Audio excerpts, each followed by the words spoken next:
So, good evening, everybody. As you've already heard, we're a bit low in numbers, but hopefully we'll pick up some more people as time goes on. So tonight we've got Andrew Reilly talking to us. I think probably the best thing, Andy, is if you get right into explain your topic. What I'd ask people to do is if they've got questions, could you hold them to the end? Because I think otherwise it just disturbs Andy's flow. So you'll speak for up to an hour and see how we got on. So without anything more, over to you. Thank you. Yeah. Right, I'll get this screen shared.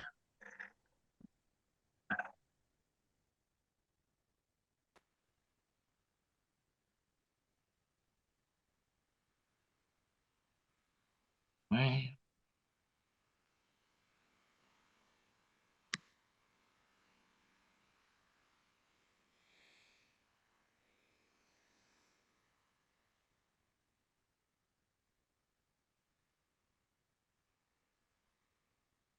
Has it gone full screen? That's it. Got it now. Yeah, nice one. Right, just minimize that. Right, yeah, good evening. The talk tonight basically is what it says on the tin. It's looking at Lancaster, the changing face of Lancaster. Basically, the projects which I started in about 2013. It was basically documenting changes that have occurred in Lancaster over the years. The idea was to take a modern photograph from exactly the same spot as the original image was taken from. That can range from some up to, 150 years ago, right up to sort of the 1960s. So there's not a definitive age bracket, if you will. Obviously, with the rapid development of the area, even some of the earlier nows are now out of date. Different shops have changed. Some other buildings have gone as well. So that's work in progress to rectify those. So what follows is a walkthrough of Lancaster showing examples of this ongoing project. Basically, we start at the south of town through Scotforth, cover Bowram, Ashton Road and things like that, then go through town, veer off up to the castle, down the quay. You should get the flow of it as it starts going anyway. So we start off at Scotforth Road. Pub there still recognisable today as it was back then, at the Boot and Shoe. Just outside the Boot and Shoe was the terminus for the Lancaster trams, which ran from 1903 to 1930. Basically, one tramway went straight up Greaves and Scotforth, the other one went up Bowram and up to Williamson's Park.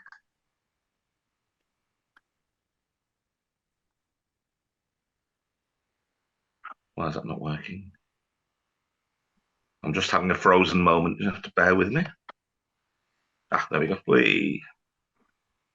Still around that area as well. Again, a picture's not really changed except for the frontage of the houses.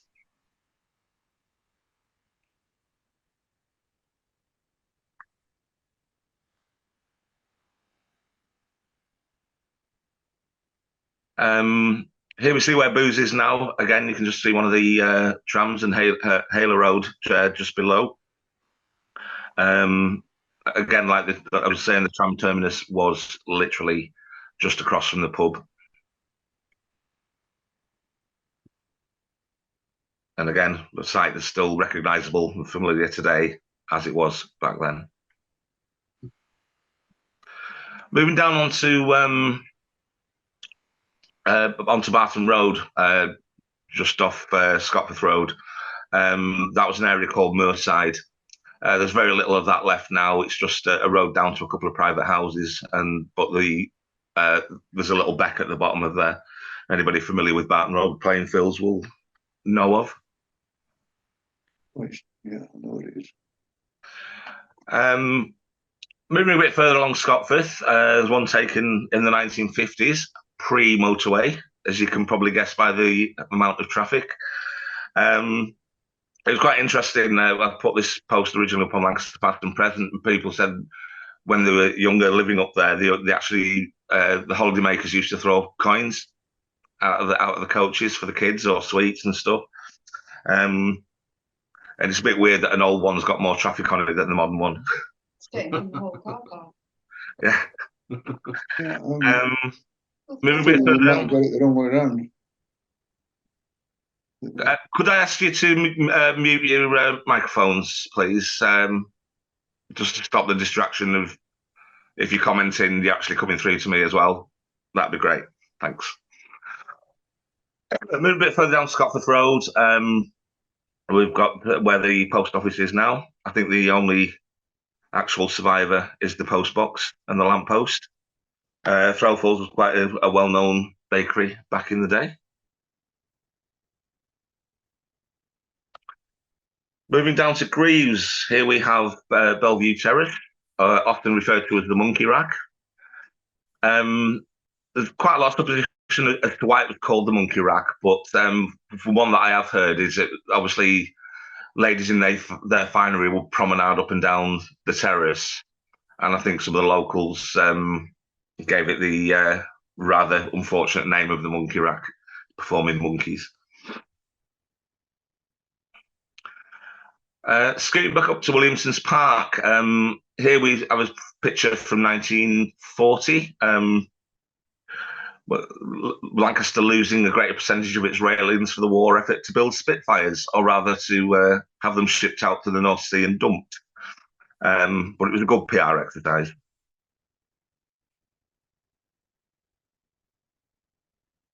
Again, as familiar today as it was back then. That's just before First World War. The first one taken about 1910. That wasn't the original bridge there. The original bridge was a wooden one, and not as aesthetically pleasing to the eye as that one.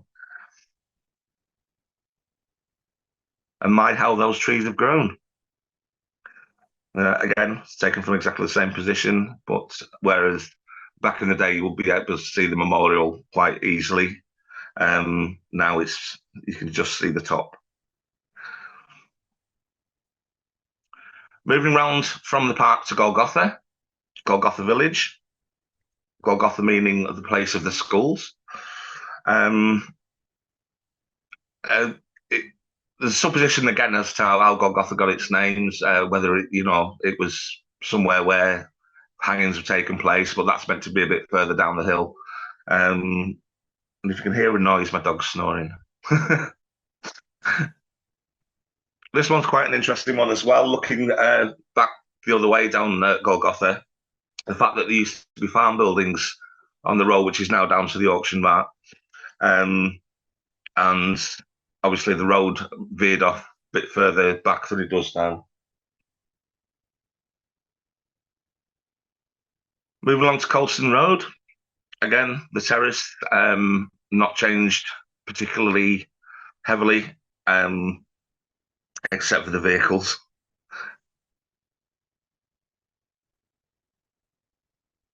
At the other end of Colston Road, the old story, you wait for one tram and three come along at the same time. Again, that's where the tramway went up from the Pointer up Bowerham and terminated up at Williamson's Park.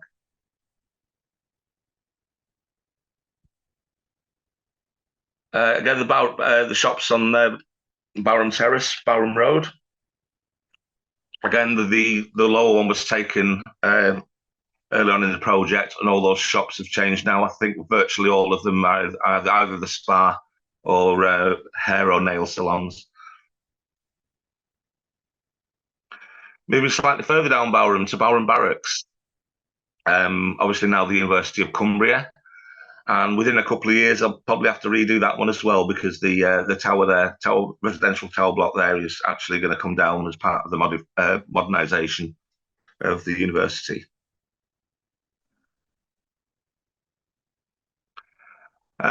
Scooping over Scotford and Greaves and dropping down onto Ashton Road, we have Nazareth House, opened in 1902 and built on land donated by Margaret Colston.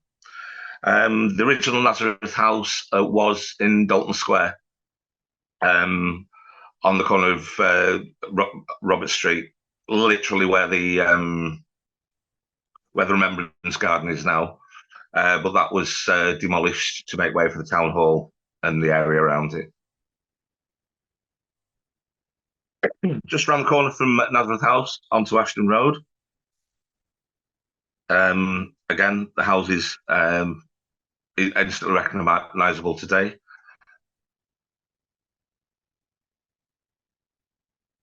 I actually had a friend who took that top one because I don't own a drone, but and that is the other way around.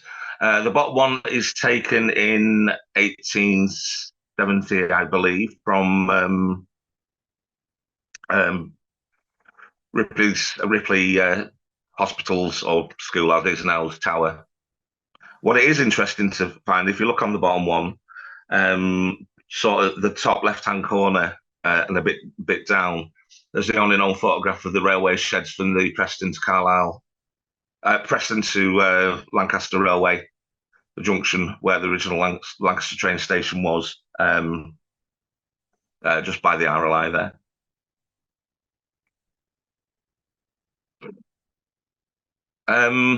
Ripley Heights itself, while it was still Ripley Hospital, it looked like that is pre-World War One. It looked like there was actually a shooting range on there. It was quite hard to actually get the right position of there, but I did actually locate the stump of that tree that was in the middle. So that's roughly thereabouts. It might be quite interesting to dig around in there if we could ever get permission. Again, a skyline which is instantly recognisable from Ripley Heights, looking down over onto Lancaster itself.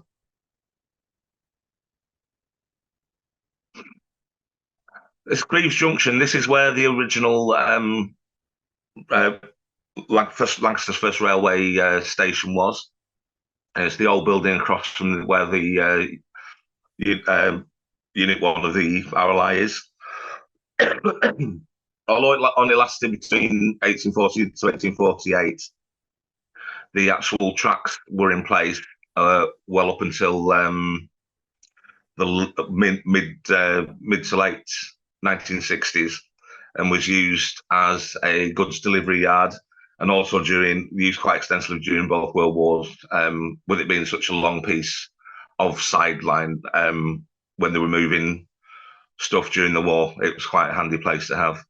There's also stories of locals nipping over the wall and pinching coal out of the wagons, but that's another story. Now, obviously the RLI car park.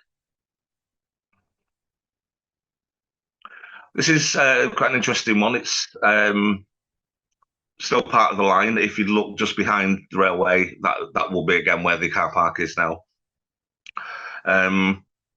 That is taken, I think it was around 1966, 67. It's one of the as they were phasing steam out, they run quite a few heritage runs, and quite a few of them actually started from down the bottom of that line there. It's now a medical centre. Again, quite an interesting one. The pointer was not always a roundabout, as most of you know. Barham Road used to come down to quite a large T-junction.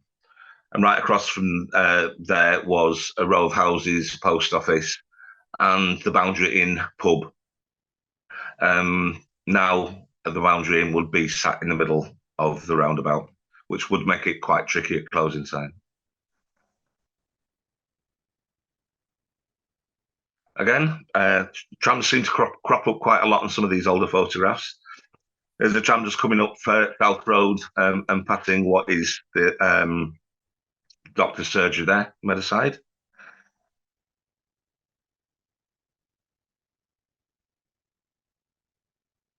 And again, that's looking down from Barham Road to the point, and that shows basically how the layout used to be. Another interesting thing, when they did do the roundabout in the early 1970s, they did actually take two sections of the houses that are on South Road there. You can see in the background, so the roundabout would fit.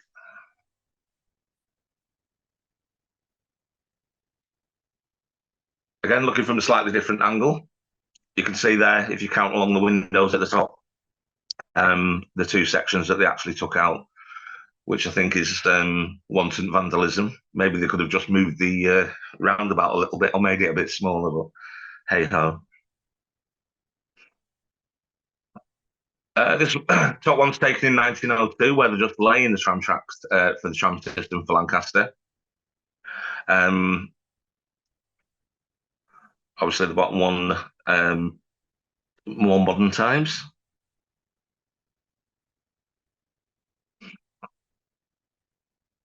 Again, another angle of South Road. I'd say it's looking at the closed Edwardian, and there's somebody driving their cattle, either off to market or unless they're a freeman, and then they can like drive the sheep over anywhere they want to, basically. But I should imagine, looking at modern traffic jams, that it was probably quicker moving the sheep than it is actually to drive up it these days. Here at Springfield Barracks, originally between 1850 and I think it was about 1885.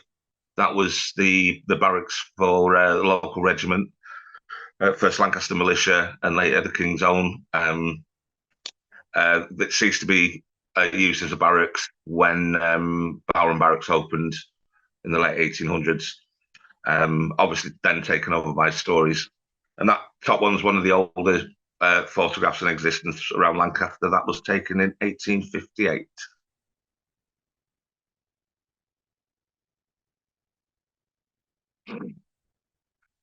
Looking down at the bottom of South Road towards, on Ashton Road, you can see there when Ashton Road used to be open to join onto South Road and Penny Street Bridge.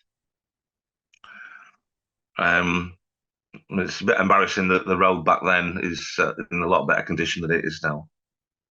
That goes for a lot of places, to be honest.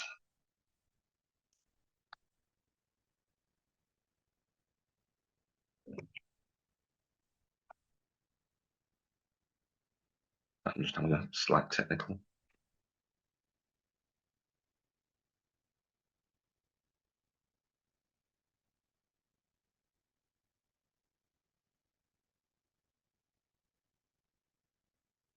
Yeah, again, looking the other way up, there actually used to be a fountain at the end of Ashton Road and South Road.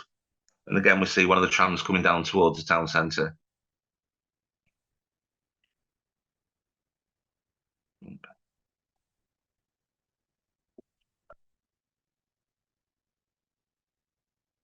For those who enjoy a drink, the bottom one obviously you recognise as the White Cross.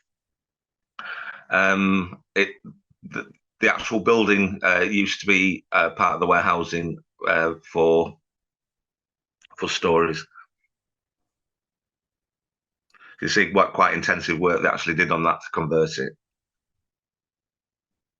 Moving a bit further along from White Cross, there was a coal loading depot just on the canal bank there. Moving further down Lancaster Canal, we have the old the boathouse there at the bottom of where Ripley School is. That lay in ruins for many years, and thankfully somebody had the wherewithal to actually buy it and do it up, and it's now quite a luxurious house where you can park your own boat. Two more around that area. You can see again that one, the top left one was taken probably around 1972. You can see what a state of disrepair the boathouse was in and how it's been actually carefully rebuilt and modernised. The second one, I think it was something to do with a canal keeper's house, and quite nice touch. Though actually, when they did build the new houses there, they actually left the crane in situ. So that's a nice little heritage tip and wink to its past. Another converted building converted into a drinking hostelry. is the Water Witch. The Water Witch originally were for storing horses, stables for storing horses for the canal. That was converted, I think it was either late 1970s or early 1980s. Again, another quite popular place to have a summertime beverage. Another one of Lancaster's lost pubs. Unfortunately, navigation disappeared many moons ago. One guy, a guy called Clive, and he also used to have punts which used to go up and down the canal. The access to it was down from the old Auction Mart car park, but unfortunately, as developers moved in, the old building that it was actually situated in was demolished.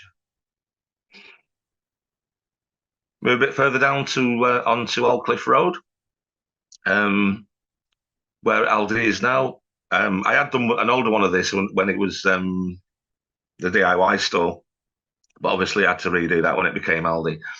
At the top is Queen's Mill, again, which was part of the Stories network, and I think that was demolished late 70s.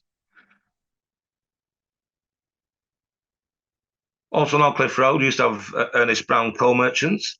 That is just at the junction of Old Cliff and Queen Street.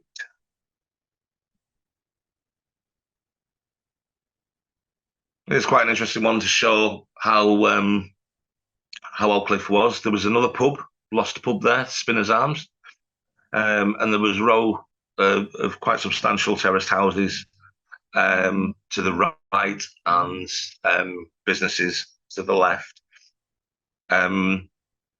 Again, when this was posted, somebody was going on, oh, why they're knocking down such substantial houses? And somebody said, well, I actually used to live in one, and they weren't particularly of a good condition.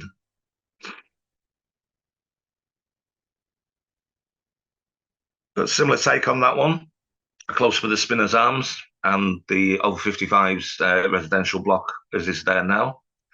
And the one next to it is just a tip and a wink to the 1980s, where you used to have MFI there and Arla Dairy.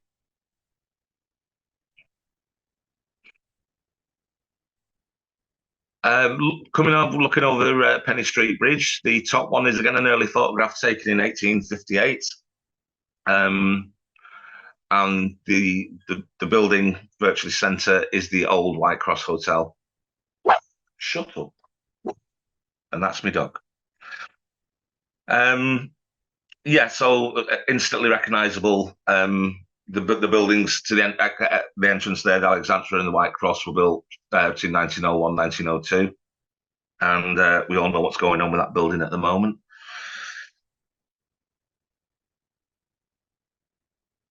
There's one of Penny Street Bridge. Penny Street Bridge was widened in 1900 to what we actually have now. Before that, it was a small arched one, but obviously, as time was progressing, they realised it needed to be wider.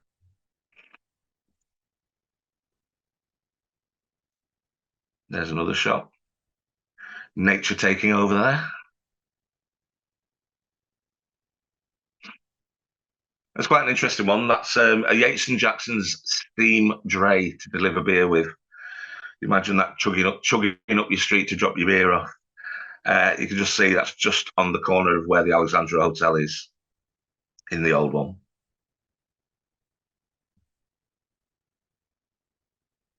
Another quite substantial transition. The old one, the old row of terraced houses of Penny Street, was taken in 1885. They were sort of all kind of got rid of as the hotels and that were being built at the turn of the century. The rest of the blocks were demolished and various things went in its place. For many years, it was a garage. It then later became Squires and is now part of the city block student accommodation. again, people get slightly confused that Penny Street, what do you call this one Penny Street? So, well, no, it's King Street. King Street actually starts where currently the Kentucky Fried Chicken building is. Hence Penny Street Bridge. Penny Street starts literally by the bridge and then veers off through town, and King Street starts on that junction. Speaking of King Street, again, some of you might remember the garages that were there, car showrooms where KFC is now, and the very big driving garage that used to be there on the left. Again, Medway for more development. Moving slightly further down to Queen's Square, again, pretty much recognisable as a building, although I'm quite curious why they'd get rid of those rather nice arched windows on the top one and just leave them to squares.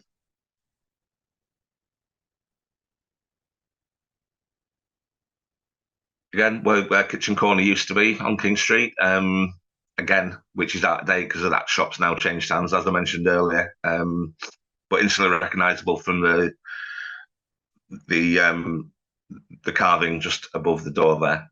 So that's a junction of Queen Street and King Street.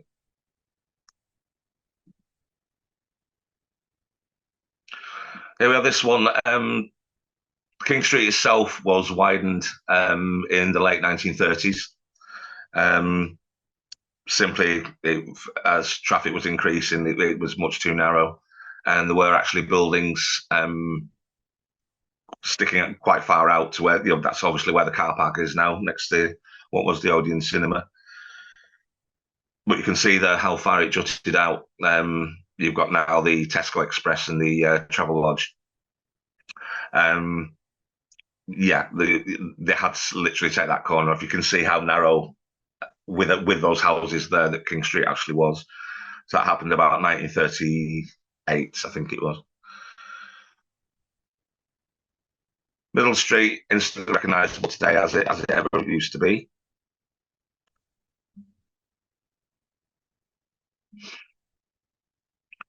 Another one at King Street. Yeah, again, you can actually see how narrow it was. In fact, the almshouses had to be moved back. They had to get rid of a couple and move the actual wall back when they were widening the rest of King Street.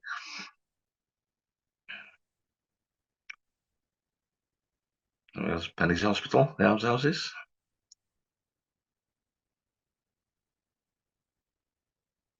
Again, a scene which hasn't really changed much over the years. It's still instantly recognisable as the King's Arms.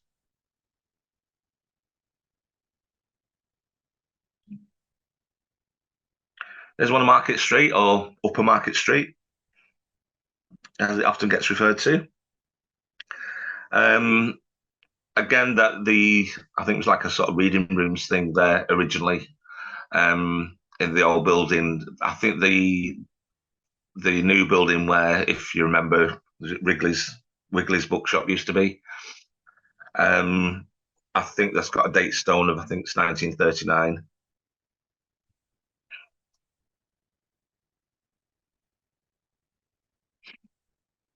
Again, on Market Street, Upper Market Street, Commercial Temperance Inn, which has long since disappeared. It's quite ironic that in its place, you lose a temperance hotel and you end up with a public house in some old wine cellars.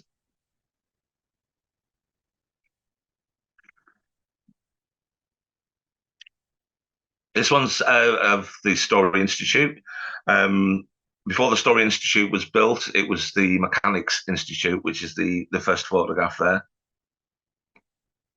And again, once built, again, instantly recognisable and quite expensive to hire.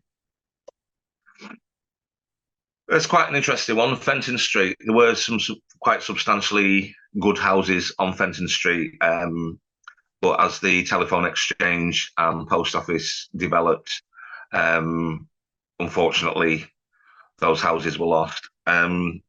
It's quite interesting to see that they will have used the first 3 layers of the houses to actually incorporate into the wall. So it wasn't a total demolition. It looks like they left the first 3 layers. And having a look down there, you can actually see where the doors and steps were as well in the wall. Again, a picture, very familiar and not really changed very much. On Castle Park. And again, looking the way up Castle Park.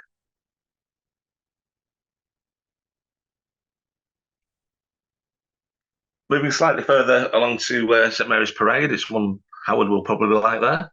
There used to be a building, some buildings actually in between St Mary's Parade and the castle itself. They were not in a good state of repair and ended up being demolished. And that's the just to the other side of them as well. And you can see with St Mary's Parade just next to the left there. So again, it's quite substantial houses, but they've pretty much been left to rack and ruin. And again, quite ironic, there's more cars in the old one than the new one. Yeah, it's Castle Green. And one looking down over Vicarage Field. I'd say the top one's early 70s. The pathway's been put in what we now know as a cycle track, but I think it was just like a gravel track at that time.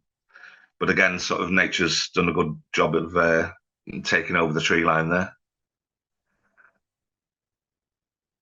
Then we have Castle Station. Again, quite instantly recognisable.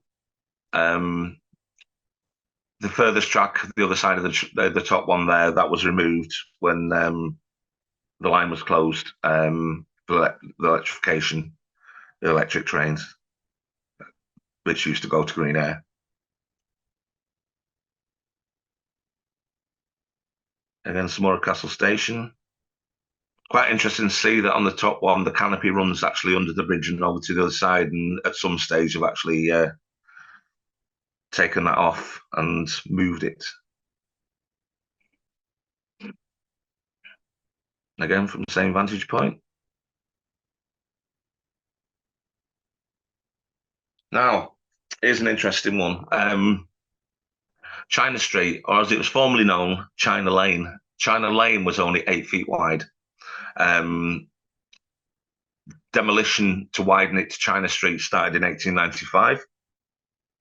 And the whole left-hand side, as we're looking at it, was demolished because that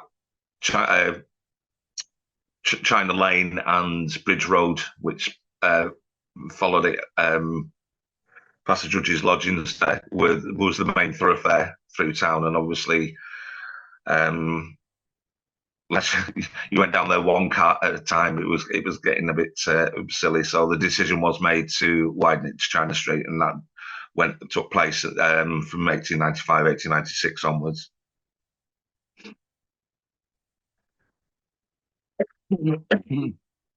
As do we see it now? One in the 1930s at the top there. The Castle Hotel, now renamed the Pub. Top one taken in 1895. You can see the demolition well underway of China Lane, converted to China Street. And interestingly, the only surviving building now on China Street from the days of China Lane is where the Sue Bridges shop is there. You can see that block. It used to be a boarding house back in the day, but that is literally now the only surviving building that remains pre-1895.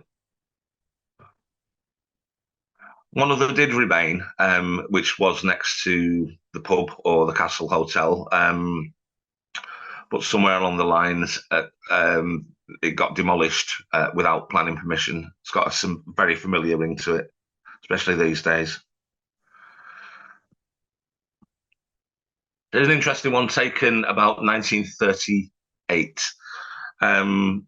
It was decided obviously with traffic increasing, that Bridge Lane would be rerouted, because the old Bridge Lane would go from obviously the top of by the judges' lodgings, past what is now the Three Mariners, and down onto the quay. The only other way down to the bus station was down New Road off Church Street. So to increase sort of traffic flow, the hill was built, and a few houses were demolished to do it. But yeah, obviously it needed to be done because it would just be a bottleneck. Well, it still is a bottleneck now, but you can imagine it even worse so back in the day. Here we have the sole survivor on Bridge Lane, which is the Three Mariners, or Carpenter's Arms, as you may have known it back in the day. My current place of employment. That again, what you see now, although it does look old, the Mariners in 1961, you can probably actually see it on the old photograph there. The building started bowing out structurally. It was unsafe, so the whole of the facade of the main section of the building had to be taken down brick by brick, and then re-strengthened and rebuilt. They did use the majority of the original bricks. If you look at the pub these days, you can see the whitewash on them. But what they decided to do, if you look, obviously they took the top floor off, and they actually lined up the windows on the second floor as well. So it's just basically it. Well, they didn't have a front on it. They thought they'd make it slightly more aesthetically pleasing. But to be quite honest, I do prefer the old look to it. Just onto Cable Street there. Some of you might remember both of those top buildings. Gardener's Corner used to sell gardening stuff, funnily enough. And Pie Farm Feeds, the big green stinky building that used to process farm foods. Again, both have gone long since, and they're now student accommodation and private flats. Looking at the Green to Castle Station Spur, that's just as you're walking along the quay. And I'd say you can see one of the electric trains which will go from Castle Station to Greenair, and then from Greenair to Morecambe on what is now the cycle track. Again, that same bridge. Yeah, that's quite an interesting one. That does show as you walk down from the Priory and sort of get to the cycle track as is now, there used to actually be, while it was still a railway, there used to be a metal crossing bridge there, which you can see in the top one. Again, that was removed when the line was closed down just after 1966. Although the line closed in '66, they actually kept a trap, because I think it was either once or twice a week a train would come off the main line from Castle Station down to Caton Power Station to deliver coal. The only problem with that was, with the Greyhound Bridge being converted in 1972 to a road bridge, the elevation was a lot higher than it was when it was a railway bridge. So again, some of you might remember there used to be a railway crossing on Greyhound Bridge up until about 1976. And they had to put a lot of ballast down onto where the track had been to actually raise it up to get it over what is now the road bridge. That's just looking across the quay. And that's the Lancaster Morecambe line in the distance there. Moving along St George's Quay, we have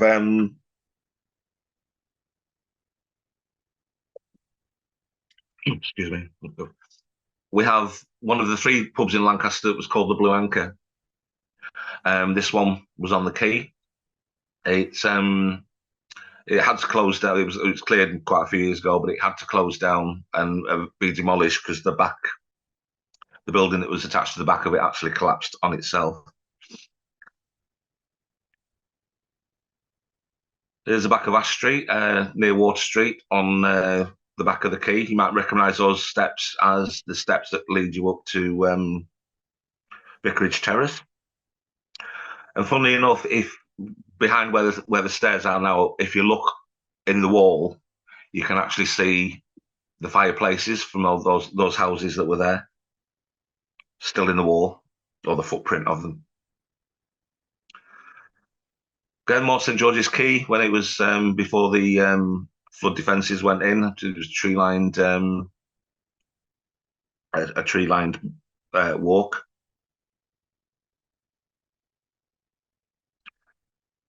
Here we have a bit further down the quay where St George's Works was. Again, rather unfortunately, we did struggle to try and save that building, but to no avail. And that's just a progression shot of the development to the student flats. Here we have down by Williamson's. Williamson's was linked to the rail network in quite a funny way.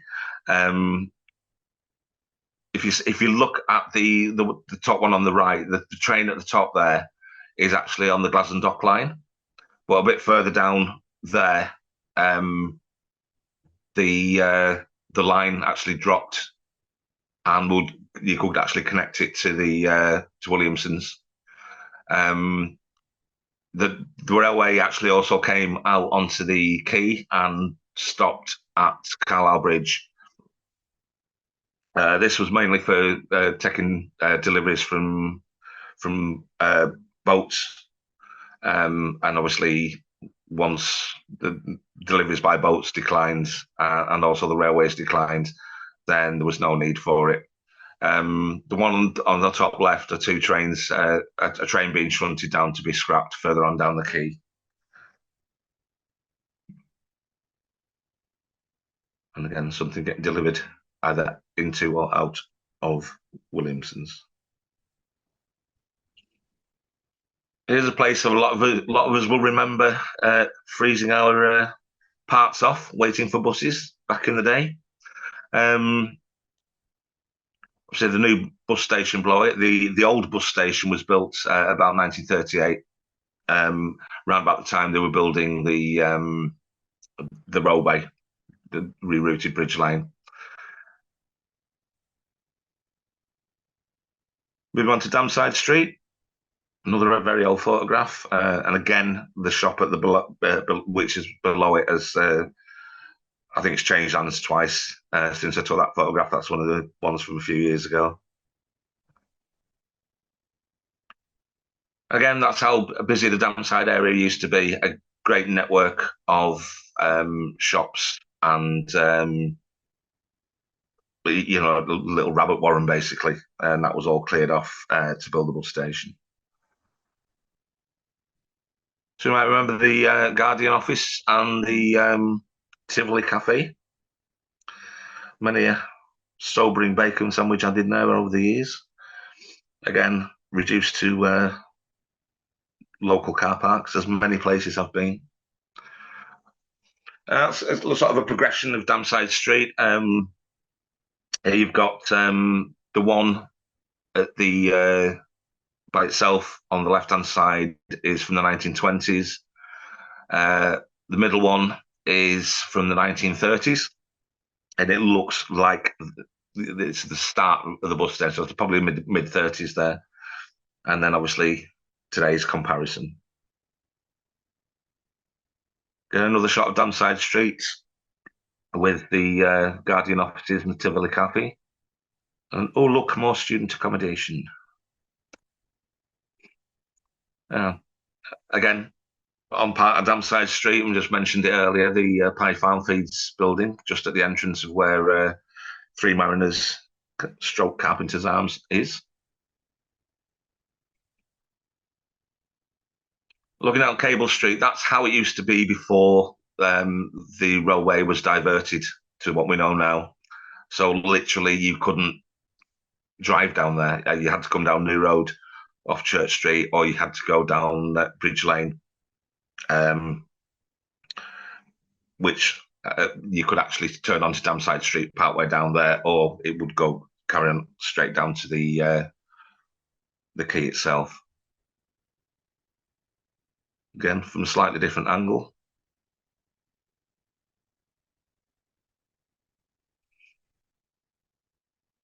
Here we are again on Cable Street, obviously where Water Street is there. Quite interestingly, where there was a gap, when it was developed, you can see on the top one, aesthetically they made it look oldish, which was quite a good move because they could have put something hideous there. There's the opening of the baths on Cable Street, donated by Samuel Gregson. I think again it's somewhere around 1858, I think. And again, a nice touch when Sainsbury's took the building over. They literally numbered each stone, took them down, and re-put them back up as a facade to tip an honour to what it used to be, and plus putting the date stone back in as well. So, which again, heritage can be done correctly with a bit of thoughts applied to it. Again, a bit further down Cable Street.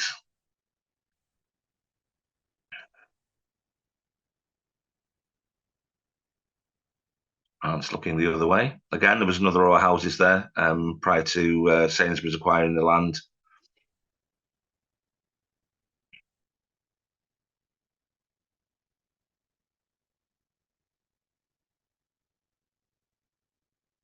Quite recent ones. The fire station, obviously, quite newly redone. But I felt like doing this because although we've recognised the fire station as being the fire station all the years, once it's gone, you think, well, what did it look like? So I did two from the same angle before it was demolished.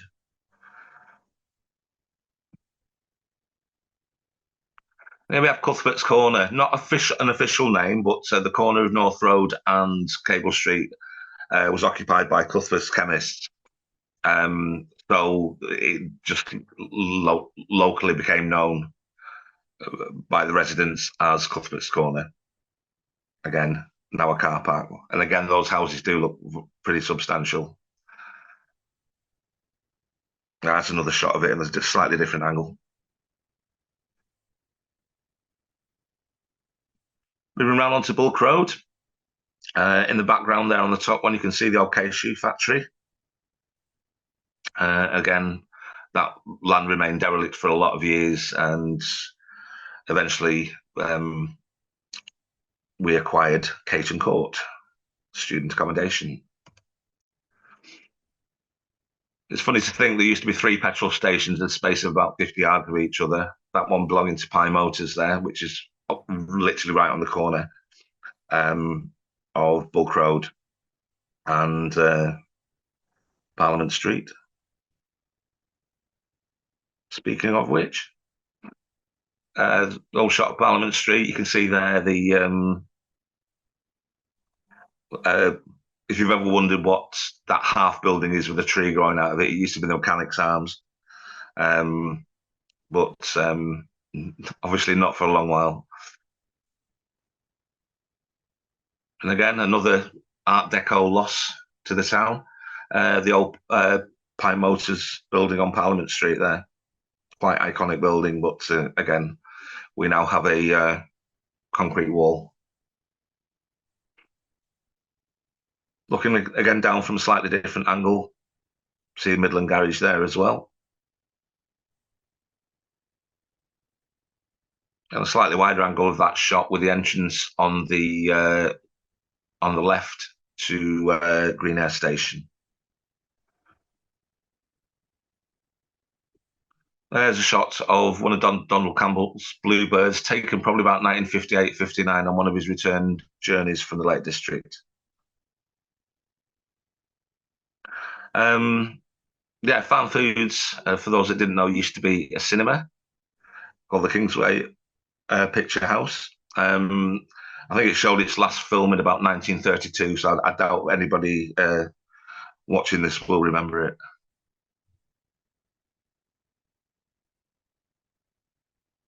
Again, the entrance off Skirton Bridge there. Walking down.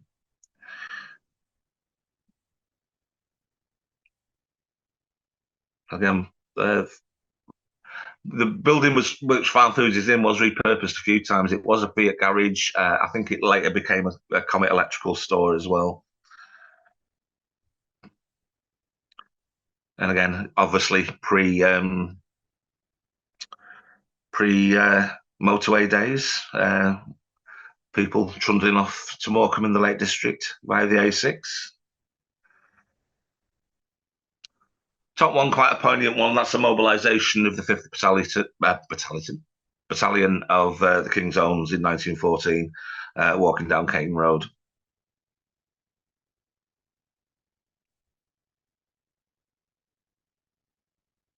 And part of Standfast was actually used as an internment camp during the First World War for German nationals. Excuse me. That's the old power station down on Caton Road where the coal used to be trundled down to. And Caton Road Canal Bridge, again, something that obviously needed to be widened at some point. Top one was taken in the 1960s. I think it was late 1960s when it was widened and strengthened. That's from the top, looking down. Right, moving on to Green Air. Quite a few of these. It's hard to believe some people that talk to some people that believe there was ever a railway station on Green Air site. Believe me, there was. There you go. It was, for the size of the area, it was quite substantial platforms and building. There's quite an interesting one. The end four there are 1966, 1973, 1977, and current. Yeah, I mean, it does look, they did do a good job of the park. Unfortunately, we did lose some beautiful rail infrastructure, especially that route going, how popular would that be now going down the Loon Valley? Again, taken from the same spot, actually on the actual platform of Green Air itself. Now the park. And again, that shows quite graphically how big it was, how sprawling it was, and now been given back to nature. And on to Greyhound Bridge. Again, it was a railway bridge. That version of it is the third version of it.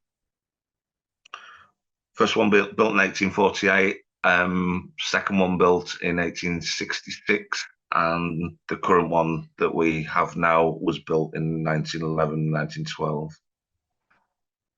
That was the train I was telling you about, and I don't know if any of you remember this thing. I remember as a kid, what's a train doing on Greyhound Bridge?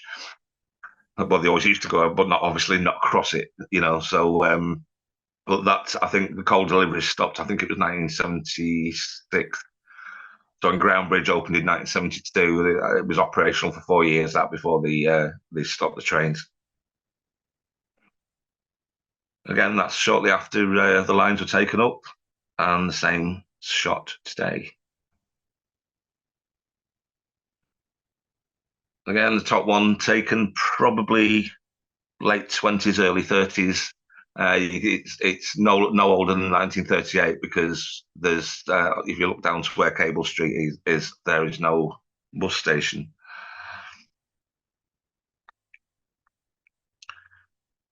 Get a Morecambe Road, that's taken just from by Carlisle Bridge there, and you can see the Lancaster to Greenair to Morecambe line still in situ just as it's come off Ground Bridge itself. That's taken from the stairs of Carlisle Bridge, looking down again, which is now the cycle track. And quite a stunning shot there. There's quite a busy line, also stuff coming from Yorkshire and Bradford and stuff like that. It's Morecambe at one point was known as Bradford on the Sea. There's one of Skirton Bridge looking down from the flats. Again, you can see quite graphically how big Greenair was. Another Skirton Bridge. Obviously not two-way anymore.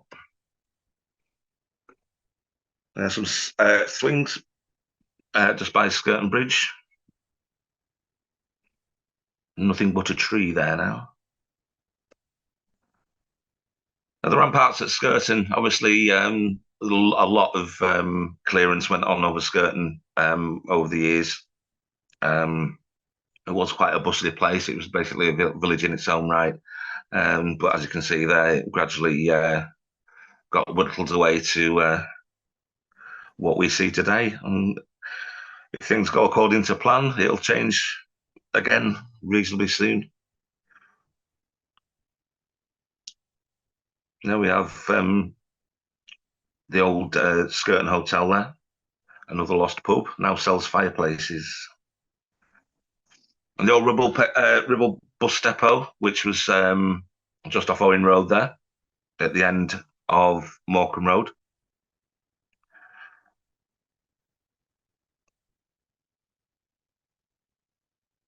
The old Methodist church, which again got it closed as a church and got vandalised over the years.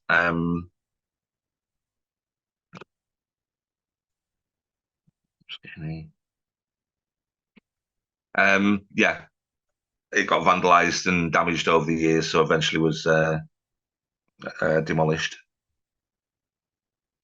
We have Aldrin's Lane and the school, again quite easily recognisable today as it would have been back in the day. Another lost pub, the Millstone, now converted into private flats. Unfortunately, during Storm Desmond, those flats got virtually up to the first window, was completely flooded and were uninhabitable for about 12 months afterwards while they sorted that out. Moving down a little bit, we've got Scale Hall, the old Scale Hall Railway. No real evidence of it anymore, but if you do fancy rummaging in the occasional bush when you're down there, you can actually see parts of the station platform still there. The actual building itself was repurposed for the Morecambe Cricket Club. There's another shot of Scale Hall line.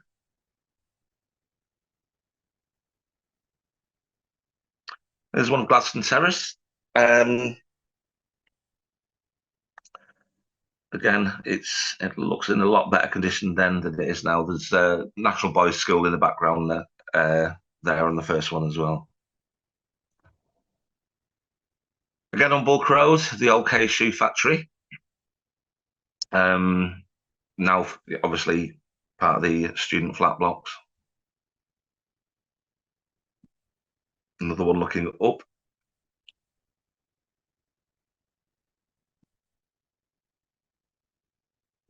The old White Lion pub, again, unfortunately, turned into student accommodation. There's a junction at Alfred Street there. Again, these houses became victim of one of the Lancaster plans to put in an eastern bypass. Let's demolish everything and then not do it. So all this area was completely wiped out. Alfred Street itself, That's again looking at from there up to Bath Mill. Again, quite a substantial factory that was demolished. Lodge Street again wiped out thanks to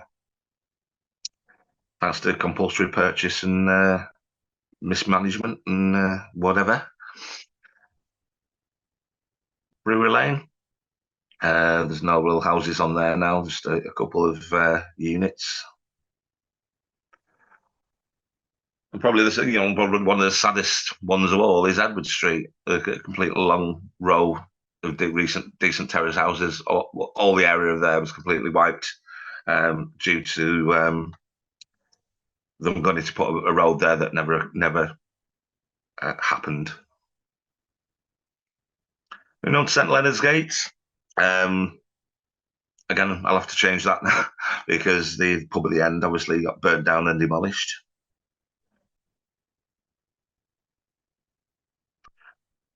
Moving further on, St Leonard's Gate. The old building there was used as the first part of Lancaster University before they moved up to Bailrig. Now student housing. It's got a faint ring to it, this, hasn't it? And again, some more victims of the major clearance in the 1960s. St Leonard's Gate, obviously where the car park and the Grand are now, was another full row of houses.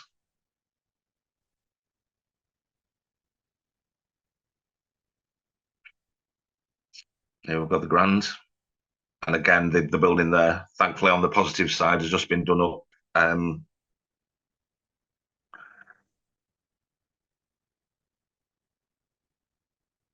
moving a bit further down at St Leonard's Gate, the only victim there, I think it was the building in between the two there.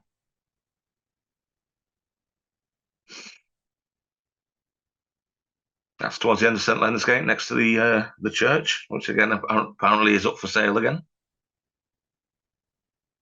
Top one, I think it was 1910.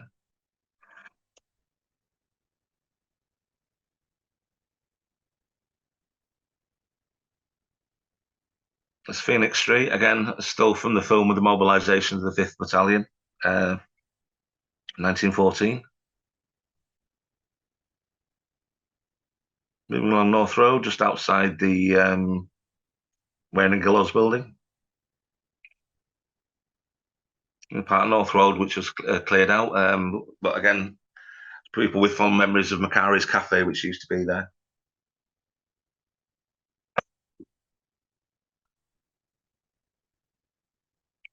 Again, another victim of these days. That's an old shot of Marco's restaurant, but Marco's has now closed down as a restaurant, although it is still doing online cooking, online orders as well. Another shop which was there for many years and now gone.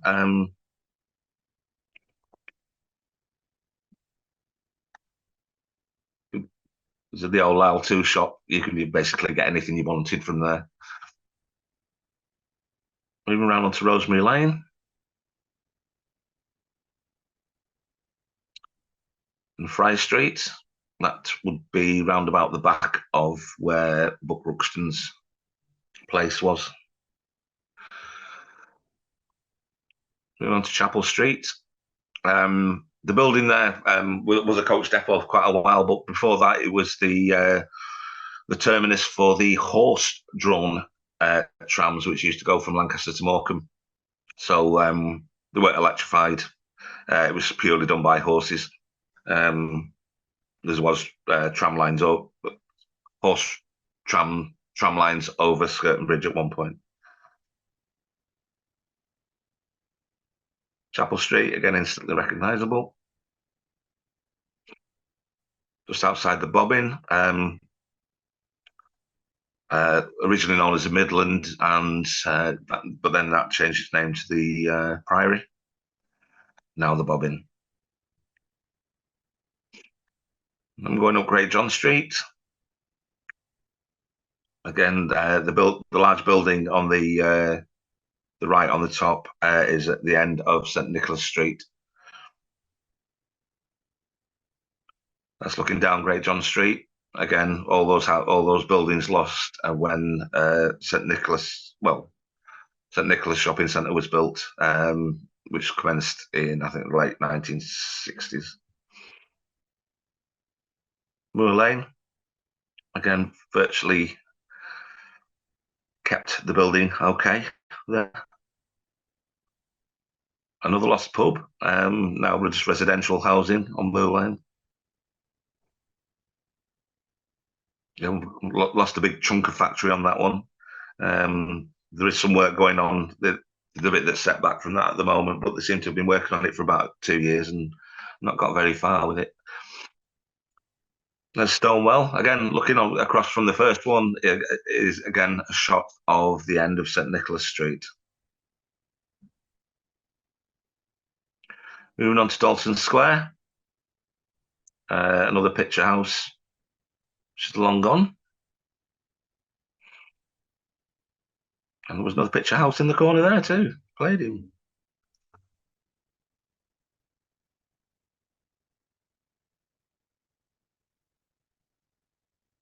I mentioned earlier about Nazareth House. This was the first Nazareth House, that was Margaret Coulson's home, but between 1899 and 1902, it worked as a Nazareth House until the move to the building on Ashton Road.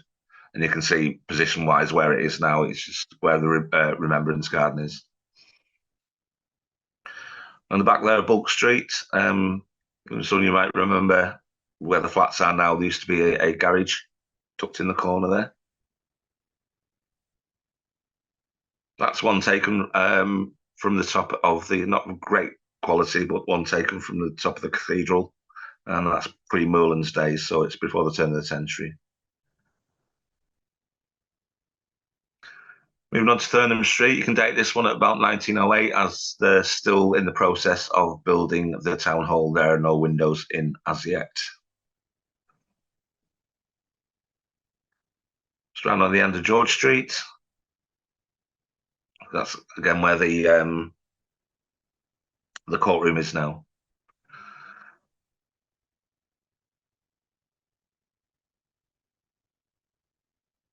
Up onto Thurnham Street. Again, there's a row of houses, which obviously right opposite where the police station is. Martin Street. I think at the top, top one to the left was a pub called Martin Street Vaults, I do believe. Got Victoria Place, off the top of Penny Street there. Spring Garden Street, again, before widening, it was yet another narrow thoroughfare, probably again about 8 feet wide. Again, we'll just flick through the city centre now, basically, Penny Street. And again, like I said earlier, Next isn't there now, so this is one of the early project photographs, so it's you see why it's ongoing. That's quite an interesting one. Penny Street, originally where the old Woolworths building was, which I'm sure all will remember. Prior to that, with the Woolworths building being built in the early 1930s, there was a pub called the Bear and Staff, and again, quite a substantial building there. But that was sacrificed for Woolies. And when M&S used to be Boots, at the top corner, you can still see the plaque visible in the framework under the Boots thing there, but you can't actually, it's worn away what was ever written on it. Moving on to Brock Street. Again, the tram thoroughfare. That's looking the other way. Common Garden Street, the old entrance to the Market Hall there. That's obviously gone through a couple of regenerations. You got the old one back from the 1950s. There's a couple more there, looking the other way.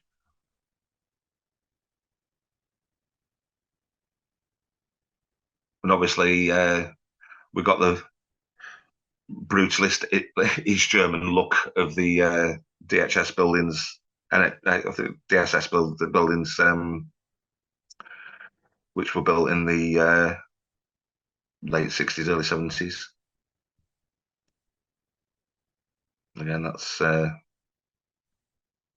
not very aesthetically. Well, to be quite honest, neither of them are aesthetically pleasing, but progress, I suppose. Moving on to Cheapside. Getting towards the end now, so don't worry too much. Cheapside, again, a tip to the winks for developers. They actually kept the facade up. St Nicholas Arcades and then St Nick's have had 2 redevelopments, and they managed to keep the facade of what used to be Red Drops right at the top there. And here we are at the top of Church Street, and we mentioned how narrow both China Lane and Bridge Lane would have been. That in between the 2 houses, if you look directly above the dog on the top one, is the entrance to Bridge Lane. So I think the 8-foot wide theme carried on quite long. Moves down Church Street. The old Nag's Head. Looking up Church Street. It's Lower Church Street.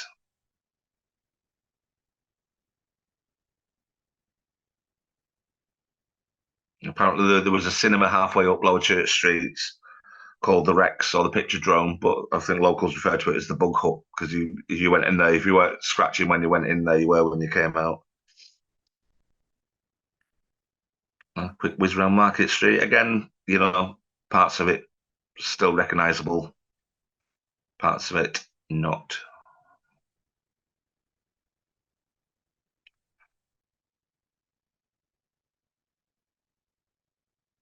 Worcester Market Square.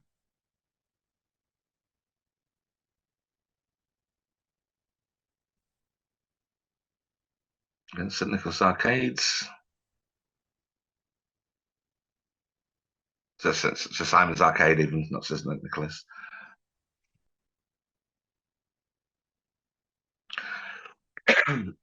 And although it isn't really a thoroughfare, I think it's quite a poignant one.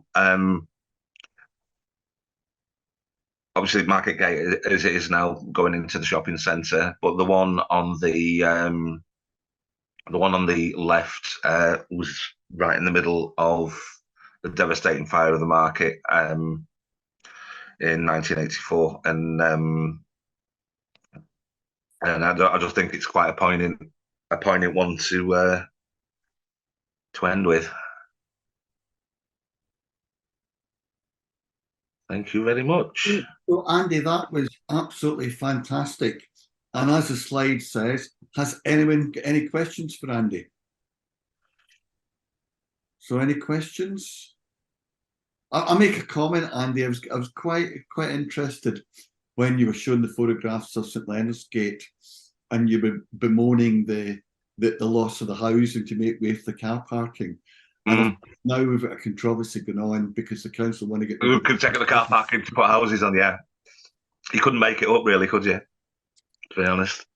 So, Elizabeth, you've got a question, comment?